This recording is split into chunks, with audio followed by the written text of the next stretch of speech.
Welcome back. I'm talking with Representative Vito Barbieri from District 3, who is the House sponsor for House Bill 117, what is known as the State Sovereignty or Nullification Bill, and with Dale Pearce, who is the area coordinator for the John Birch Society.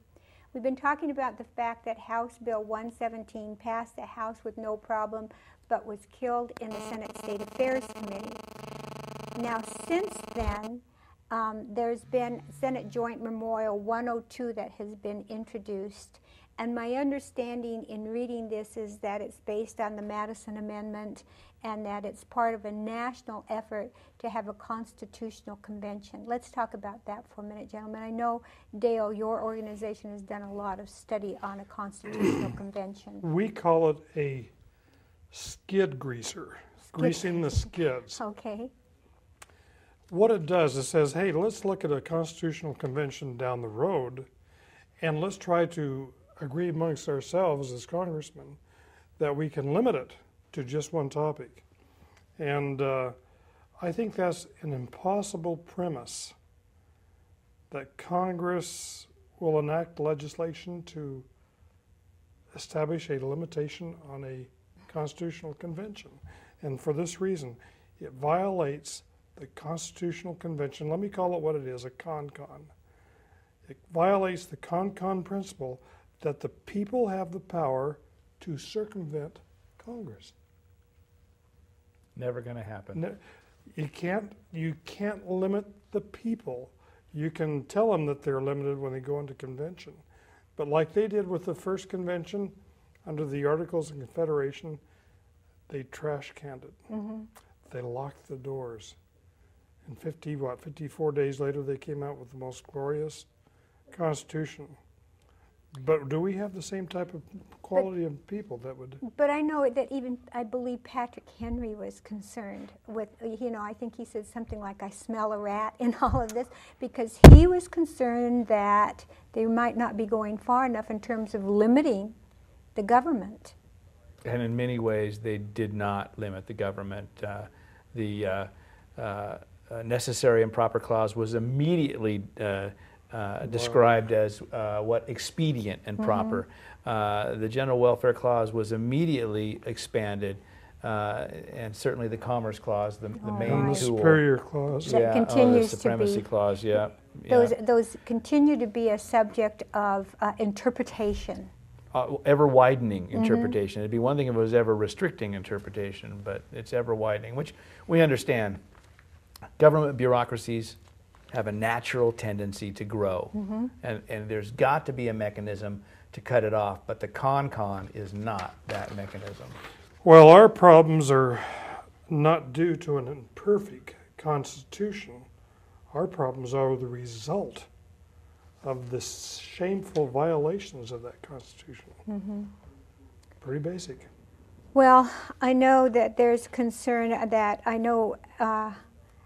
Senate Joint Memorial 102 believes that they can limit the discussion to certain things, but I remember in the 70s when they first started talking about a balanced budget amendment, and in the 80s when I was there, they were talking about, I believe, Congressman Craig at the time, and Orrin Hatch, and I can't remember who else, were very strong in saying that we needed to have a constitutional convention and we'll only limit it to these things.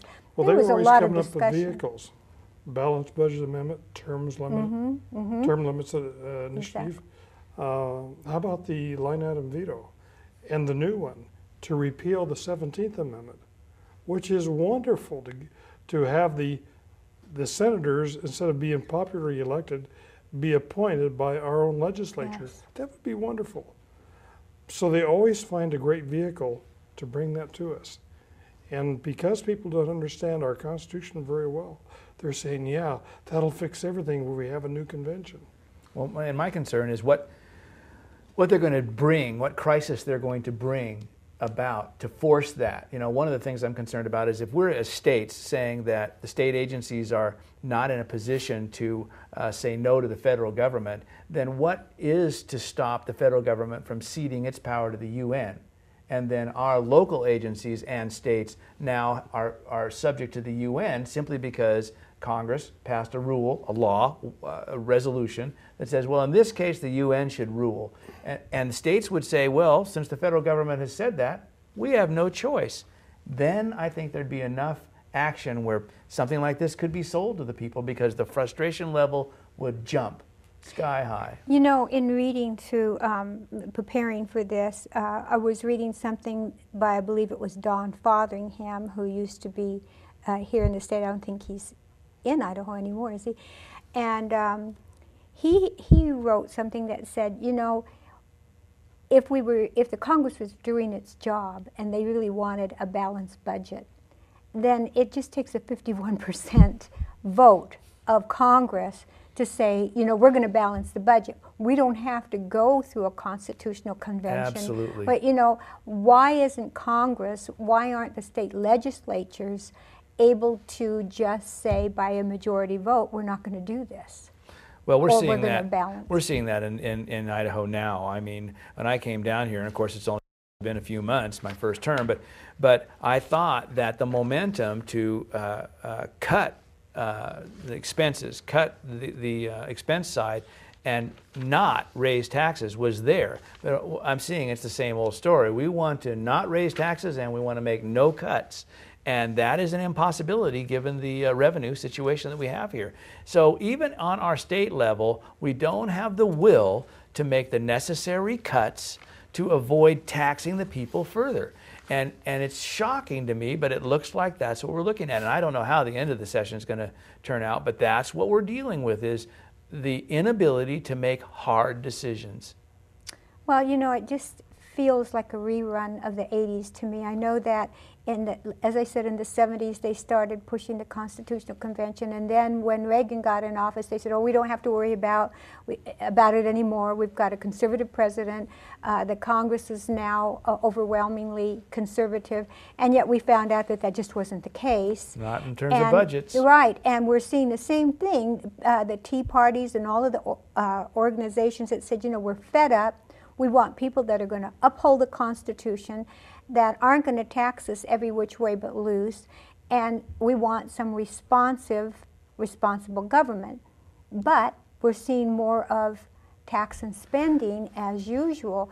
I can say the one thing that I feel good about is by and large, many of the legislators at the state level, certainly in Idaho, are more responsive to the people. Yeah, I think that many of them get it. I think that Angelo Codavilla did an excellent job of kind of outlining the dichotomy between the ruling elite, those that are in power and in government, and what he called the country class. And I think it's just, that's what we're looking at now, is we're looking at a Congress that is sure that they know better than the people. Well, and both at the legislature to the Congress, we need to remember that the people are the employers, the elected officials are the employees. Thank you both so much for being on the program. Pleasure to be with you, Elizabeth. Thank you. Thank you.